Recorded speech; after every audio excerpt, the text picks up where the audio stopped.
fellow viewers, welcome to another segment of A Sip with Aisha. Here with me today is a professor of economic history, also the president, Unica Alumni Association. He was the past president of Historical Association of Nigeria, former vice chancellor, Kwara Rafa University in Taraba State, and currently the Secretary General, Committee of Vice Chancellors of the Nigerian Universities, in the person of Professor Yakubu Aboki Ochefu. You're welcome, sir. Thank you, Aisha. It's a pleasure being here. It's a pleasure too. Sir, thank you, and we appreciate you for making out time from your busy schedule to be on this program. Thank you so much. Thank you. While I was preparing for this interview, I did a brief research on your educational background. And I must say I was amazed. I was impressed with what I saw, from your degree to your master's, PhD, and now a professor. So how was the journey like? Journey was exciting. I would say that I started very early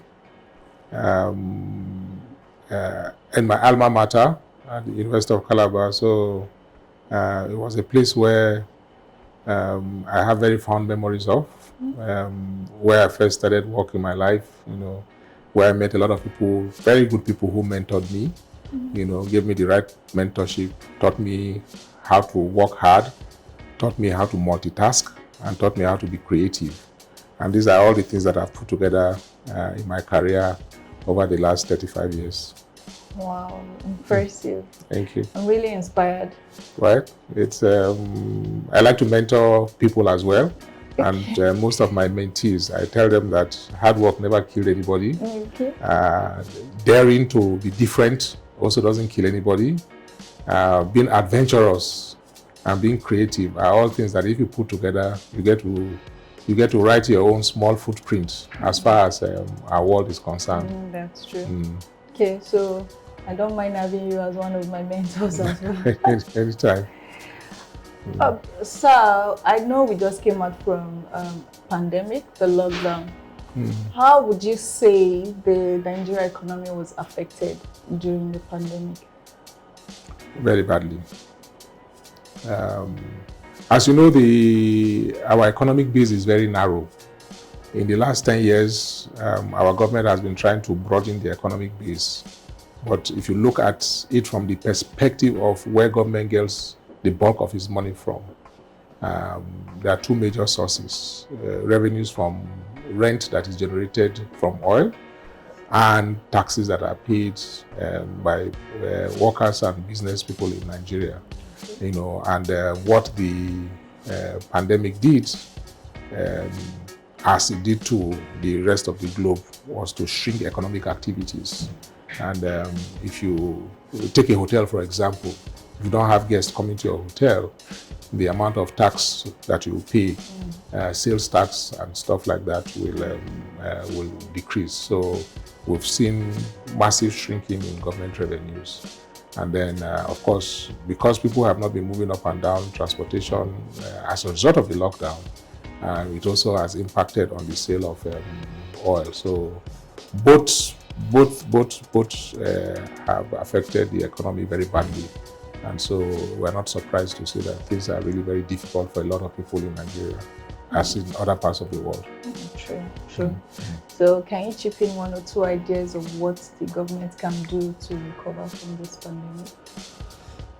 Yeah, I think government is, at the level of government, they try to reflate the economy.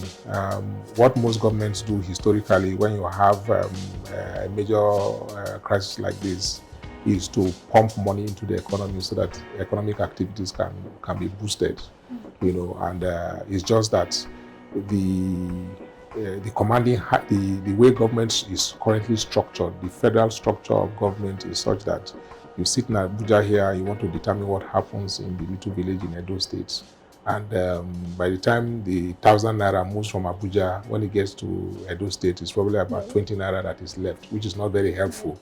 And that is why we are saying that government needs to take a step back and pull away from activities that it has its hands on. If you recall, when government was in telecoms, the telecoms didn't really work.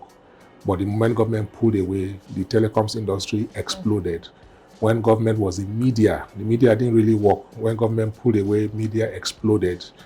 So we expect government to to continue pulling away from many of these sectors that it has held, because it really should concern itself with providing policy environment for things to work and not trying to do some of these things themselves. If you look at education, for example, which is my own sector, I feel that government has no business in carrying out some of the educational stuff that it's doing. Okay. Government doesn't have any business running secondary schools. Government doesn't have any business running colleges of education and polytechnics and things like that. Government really don't have any business running several universities that it is currently running.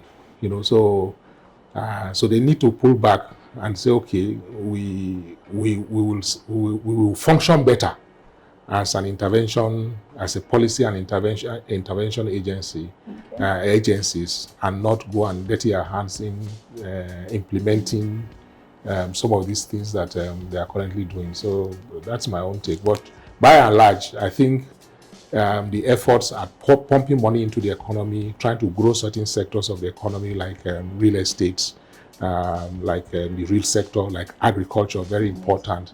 It's a step in the right direction, and we're hopeful that by the turn of the year, some of the net effects of government policies will begin to manifest itself. Okay, hopefully.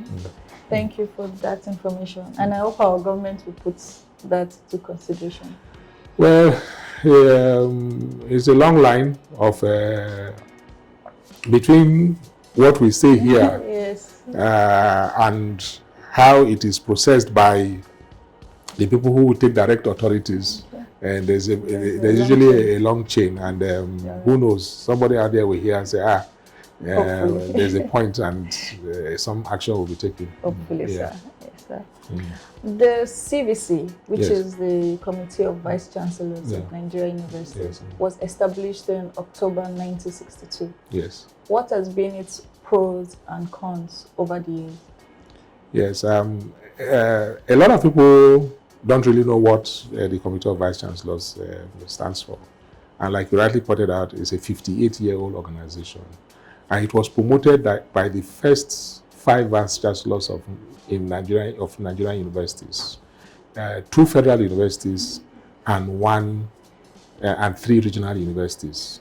The University of Ibadan was a university college at that time. It was inherited by the federal government because it was a colonial legacy. It was established by the colonial regime.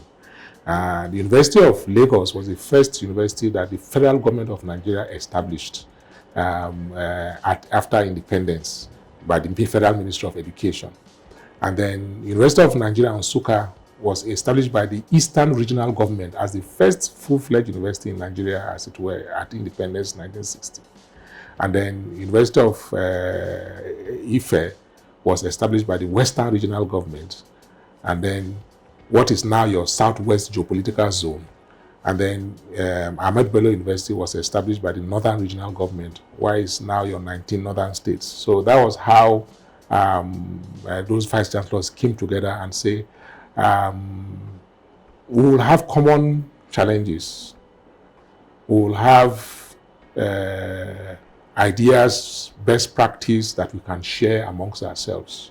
So let us have a meeting where over time, once a year, twice a year, we can sit to discuss things that are common to us. At that time, it will be interesting for you that the things that were of concern were getting students to come to the university, because many of the universities had spaces and there were no students, The entire Nigerian university system at that time had like about 2,000 students, the 5 universities. So they were conscious of the fact that they have so many resources and Nigerians were not taking advantage of them. Unlike now that the reverse is the case. They were also looking for staff. There were a lot of the staff were expatriate staff, and were looking to see how they can increase the number of Nigerian staff that will take up opportunities in academics. They were looking at how to fund education because education was expensive. How do you expand the opportunities for scholarships for Nigerians? And then they were also looking at how to realign the academic calendar. So over time, as more universities were established, the CVC has grown from the initial 5 members to now we have a total of 171 members, made up of federal, state, and private universities. And the situation has not really changed in the sense that private universities are looking for students they can't find because of funding their costs. Federal universities have more students than they can carry. Their carrying capacity is challenged. Our academic staff are also not happy with the funding that is taking place in Nigerian universities, and as you well know, they've been on strike for a very long time now, which has not gone down well with virtually all the stakeholders in the system, and worse still for parents and students.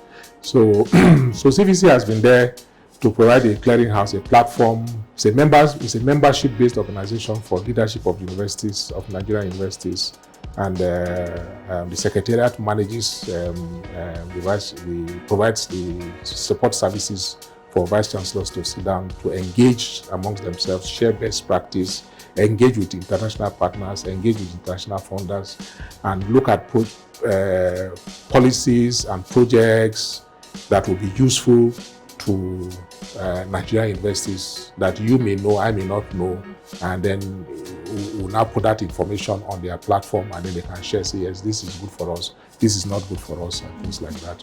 Okay. So, coming down to my next question, you mentioned the ASU strike. It has been an headline of discouragement and mixed feelings. What role has the CVC, or what role are they playing to encourage or engage both the ASU and the students positively? Directly, in terms of negotiating with federal government, CVC is not playing any role, which might be a bit surprising to people, that federal government is negotiating with ASU through the Ministry of Labor and some other things, but the Committee of Vice Chancellors, who are key stakeholders, are not part of the negotiating team. We have formally written to the Ministry of Education to say that is not proper, because some of the things that ASU is talking about, the Vice Chancellors are the ones that see these things from the perspective of providing leadership. So, but indirectly and informally, we have been playing mediating roles to see how we can blunt some of the sharper edges of the division, and which is to let both parties know that there should be some strategic focus, on the things that we all need to drive the universities, to make our universities strike-free. Talking to government to say, if you sign an agreement with somebody, an agreement is an agreement. You cannot say it was signed by your predecessor and your fortunes have changed, and you begin to bring all manner of excuses, and this is not the first time. At each point in time, it is the same scenario, so we're talking to government to say that is not best practice anywhere in the world. At the same time, we're talking to the academic staff union to say some of the things that you are saying, it's better you focus on the welfare of your workers. This whole business of getting ideologically charged to say you are the voice of the voiceless, you are the last hope for the Nigerian masses and things like that, really is not your responsibility. It's the responsibility of the likes of the National Assembly. Those are the people that Nigerians elected to go and speak for them at various levels. So if you go and start carrying up on ideological fights that really don't concern you, it's going to make the thing, resolving some of those things, very difficult, because there are certain elements in government who see ASU from an ideological perspective as people who are trying to fight government from an ideological standpoint.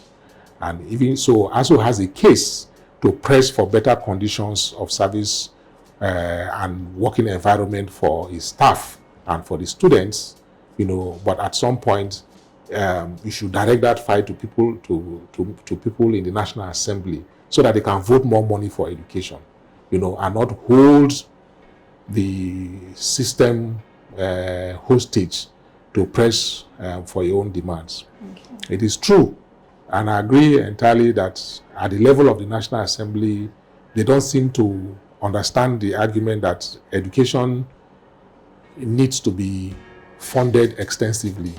The amount of funding that we have been giving to education in the last 40 years is really not there. The highest we have achieved is like about 12% of our GDP on education. That is the highest we've ever achieved in the last 40 years. It hovers between 9 and 10%. And so for a country that wants to be in the top 20 world economy by 2030, an economy that is driven by knowledge, the amount of investment we are making in education, in research, is actually pitiful, to say the least. Wow.